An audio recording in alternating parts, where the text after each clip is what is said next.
कई रोज मंजर-ए-आम से गायब रहने वाले उस्मान डार ने अचानक सामने आकर चेयरमैन पीटीआई इमरान खान के खिलाफ सनसनीखेज इंकशाफात करते हुए करार दिया है कि सानह 9 मई की प्लानिंग इमरान खान की जेर सदारत जवान पार्क में हुई गिरफ्तारी की सूरत में हसास तनसीबात को निशाना बनाने की हिदायत की गई। चेयरमैन पीटीआई इमरान खान रियासत मुखालिफ बयानी की हिमायत करते थे और 9 मई को होने वाले हमलों का मकसद army chief general Asim Munir को हटाना था। दुनिया न्यूज के programme on the front with Kamran Shahid में गुफ्तगू करते हुए उस्मान डार ने कहा कि 9 मई एक ऐसा शर्मनाक सानिया है जिसकी जितनी भी मजम्मत की जाए कम है और वो एक ऐसा स्याह धब्बा है जिसे धुलने में अब वक्त लगेगा। उस्मान डार ने कहा कि अक्टूबर 2022 में लॉन्ग मार्च जनरल आसिम मुनीर की बतौर आर्मी चीफ तैनाती रोकने के लिए किया गया। 9 मई के हमलों का मकसद फौज पर दबाव डालकर जनरल आसिम मुनीर को ओहदे से हटाना था। उस्मान डार ने मजीद कहा कि चेयरमैन पीटीआई ने गिरफ्तारी से बचने के लिए ह्यूमन शील्ड का इस्तेमाल किया। मुल्क भर से जमान पार्क के बाहर वर्कर्स इकट्ठे करके जहन साजी की गई। जुडिशल कम्प्लेक्स इस्लामाबाद और जमान पार्क में जो कुछ हुआ इसी जहन साजी का नतीजा था। जिस तरह इदारों पर हमले हुए इसके बाद पीटीआई की बुनियादें हिल गईं। पीटीआई की मौजूदा सूरत हाल के जिम्मेदार चेयरमैन पीटीआई हैं। रियासत मुखालिफ बयानिया चेयरमैन पीटीआई की हिदायत पर बना। उन्होंने कहा कि 9 मई का वाकया एक दिन में रूनुमा नहीं हुआ। रिजीम चेंज ऑपरेशन के बाद मरकज में हमारी हुकूमत चली गई तो पाकिस्तान तहरीक इंसाफ में 2 माइंड सेट बने, जिनमें से एक जिसमें मुराद सईद, आजम सवाती, हमाद अजहर और फरूक हबीब थे जो टकराव की सियासत की हिमायत करते थे। दूसरा माइंड सेट जिसमें असद उमर, उमर अयूब, अली मोहम्मद खान और शफकत महमूद थे जो मुफाहमत के रास्ते की बात करते थे और इमरान खान, मुराद सईद और दूसरों के टकराव के माइंड सेट की ज्यादा हिमायत करते थे और वो फ्रंट लाइनर्स को पसंद करते थे। चेयरमैन पीटीआई ने फौज से टकराव की पॉलिसी की क़यादत की। 9 मई के वाक़यात के बाद इनकलाब नहीं ज़लज़ला आया।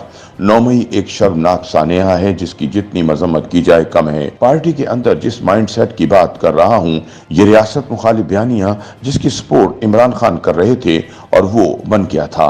इमरान खान ने रियासत मुखालिफ बयानिया बनाया, जनरल बाजवा से शुरू किया और करते करते जनरल आसिम मुनीर तक आ गए। उस्मान डार से सवाल किया गया कि लॉन्ग मार्च का मकसद जनरल आसिम मुनीर की बतौर आर्मी चीफ तैनाती रोकना था तो उनका कहना था कि बिल्कुल तैनाती को भी रोकना था और फिर पूरा एक माइंड सेट चलता आ रहा है। मेरे ख्याल में इमरान खान को इदारे के अंदर से भी मालूमात थी कि लॉन्ग मार्च से जनरल आसिम मुनीर नहीं लगाए जाएंगे। उस्मान डार से सवाल किया गया कि मौजूदा आर्मी चीफ को निशाना बनाकर क्या मकसद हासिल करने थे तो उन्होंने कहा कि मेरे ख्याल में मकसद यही हो सकता है कि फौज के अंदर कोई तब्दीली आ जाए और जनरल आसिम मुनीर पर दबाव आ जाए और कोई सूरत हाल बन जाए और आर्मी चीफ को हटना पड़े। अगर पूरी फौज के अंदर से दबाव पड़ता तो जनरल आसिम मुनीर को हटना था और हुकूमत तब्दील होगी, सब कुछ होगा। उस्मान डार ने कहा कि वो फौज मुखालिफ ग्रुप का हिस्सा नहीं थे। अदालत बुलाएगी तो जरूर जाऊंगा। चेयरमैन पीटीआई से बहुत ज्यादा मायूसी हुई। पीटीआई को यहाँ तक चेयरमैन पीटीआई ने खुद पहुंचाया। 2 हुकूमतें भी टूट गईं। अगर ना टूटती तो शायद 9 मई भी ना होता। 9 मई वाकये में मुलविस अफराद को निशाने इबरत बनाया जाए। उस्मान डार ने प्रोग्राम में सियासत और तहरीक इंसाफ छोड़ने का भी ऐलान किया। उन्होंने कहा कि किसी और पार्टी में शामिल नहीं होगा। उन्होंने कहा कि तीनों बड़ी जमातों को बैठकर मुल्क के लिए सोचना होगा। पाकिस्तान है तो हम सब हैं। ख्याल रहे कि पीटीआई ने गुज़िश्ता माह दावा किया था कि उस्मान डार को कराची में मलिर कैंट से नामालूम अफराद ने अगवा किया और नामालूम मकाम पर मुंतकिल कर दिया, जबकि मकामी पुलिस ने पीटीआई के रहनुमा की गिरफ्तारी की खबरें मुस्तरद कर दी थी। उस्मान डार की वालिदा ने भी वीडियो पैगाम जारी किया था। उनके बेटे को अगवा कर लिया गया है और अगवाकार उनके बेटे के मकाम के बारे में आगाह नहीं कर रहे और मुतालबा किया था कि इन्हें अदालत में पेश किया जाना चाहिए था ताकि वो अपने ऊपर लगने वाले इल्जामात का दिफा कर सकें।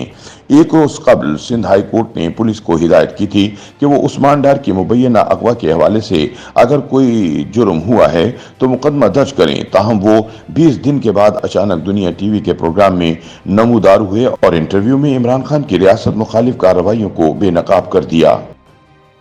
YouTube पर गूगली न्यूज देखने के लिए youtube.com की सर्च बार में गूगली न्यूज टीवी टाइप करें। गूगली न्यूज के पेज पर सुर्ख रंग के सब्सक्रिप्शन वाले बटन पर क्लिक करना ना भूलिए। YouTube पेज पर अपलोड होने वाली वीडियोस से बाखबर रहने के लिए बेल आइकन पर क्लिक कीजिए। आपको हर नई वीडियो के बारे में नोटिफिकेशन मौसूल हो जाएगा।